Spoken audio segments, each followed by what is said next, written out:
అందరికీ నమస్కారం. Welcome to our channel. నిన్నటి వరకు 12 రాశుల్లో 4 రాశుల వారి గురించి గురుగారు చాలా చక్కగా వివరించారు. సో మరి ఇప్పుడు మిగతా రాశుల వారి గురించి కూడా మాట్లాడతాం. మనతో పాటు ఉన్నారు కేఎస్ఆర్ గారు. గురుగారు నమస్తే. నమస్తే అమ్మా. గురుగారు, ఏప్రిల్ నెలలో కన్యా రాశి వారికి ఎలా ఉండబోతుంది అంటారు? కన్యా రాశి వారికి కూడా అత్యుత్తమ కాలం నడుస్తుందని చెప్పవచ్చు. ఎందుకంటే ఇప్పటికే రాజస్థానంలో గురుడు సంచరించడం అనేది జరిగింది. తర్వాత మరి ఇతరత్ర కూడా మంచి ఫలితాలు ఎక్కువగా మీరు పొందేందుకు అవకాశాలు ఎక్కువగా ఉన్నాయి. వృత్తి ఉద్యోగాల్లో గౌరవ మర్యాదలు అయితే కనుక పెంచుకుంటారు. ఇక భార్యాభర్తల మధ్య మాత్రం కొద్దిగా పరిస్థితులు అటు ఇటుగా ఉండటం అనేది అయితే ఉంటుంది. ఎందుకంటే సప్తమ స్థానంలో ప్రస్తుతం శని కూర్చుంటం అనేది ఒకటి.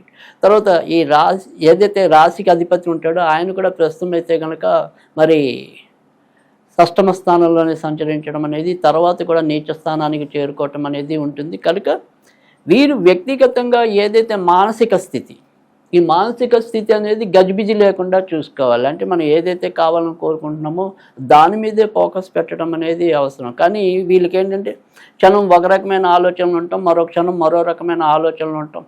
సో బయటకు వచ్చేదాకా ఈ బట్ట వేసుకోవాలనిపిస్తుంది, బయటకు బయలుదేరే ముందు బట్ట మార్చేద్దాం ఇంకోటి వేసేసుకుందాం అనిపిస్తుంది. సో ఈ రెండు రకాల ఆలోచనలతో కొంత నిలకడగా ఉండరంటారా?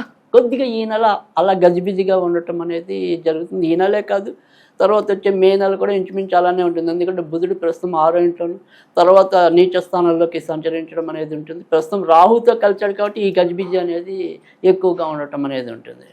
సో అందుకని ఇక్కడ వారి యొక్క మానసిక స్థితి అనేది కరెక్ట్గా కంట్రోల్ ఉంచుకుంటే కనుక ఇది చాలా ఉపయుక్తమైన మాసంగానే వారికి చెప్పాలి. అదొక్కటే వీళ్ళలో ఇప్పుడు ప్రస్తుతం కనబడే బలహీనత. ఇక ఎవరైతే కన్యారాశిలో ఉండి ఒకవేళ ప్రేమ పెళ్ళిళ్ళ కోసం వేచి ఉన్న పిల్లలు ఎవరైనా ఉంటే కనుక ప్రేమ పెళ్ళిళ్ళు అయితే మరింత తేలిగ్గా జరిగే అవకాశాలు అయితే ఎక్కువ ఉన్నాయి.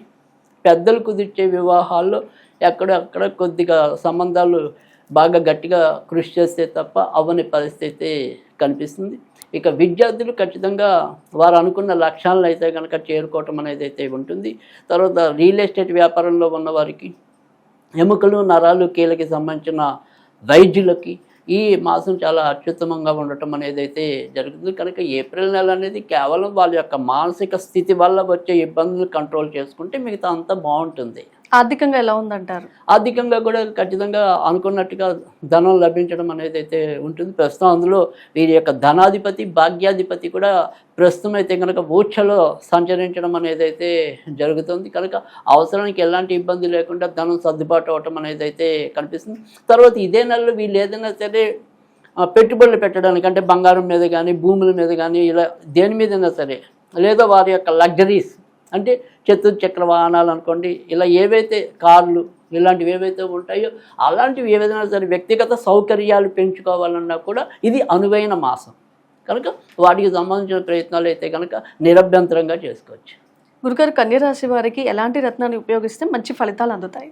అంటే ఇందాక మనం చెప్పుకున్న ఈ కన్యా రాశికి అధిపతి ఎవరైతే ఉంటాడో ఆయన బుధుడు. ఆ బుధుడు ప్రస్తుతం 6వ ఇంట్లో రాహుతో కలిసి ఉండటం, తర్వాత కూడా మళ్ళీ నీచంలోకి చేరుకోవటం అనేది ఉంటుంది. కనుక ఈ బుధుడికి సంబంధించిన స్టోన్ పెట్టుకోవటం వల్ల బుధబలం పెరగటం అనేది ఉంటుంది. కనుక జాతిపచ్చ పెట్టుకున్నట్టయితే కనుక మంచి ఫలితాలు రావటం అనేది అయితే ఉంటుంది. ఇక జాతిపచ్చతో పాటుగా వెంకటేశ్వర స్వామికి సంబంధించిన పూజలు చేసుకున్నట్టయితే కనుక మరింత లాభం ఉంటుంది.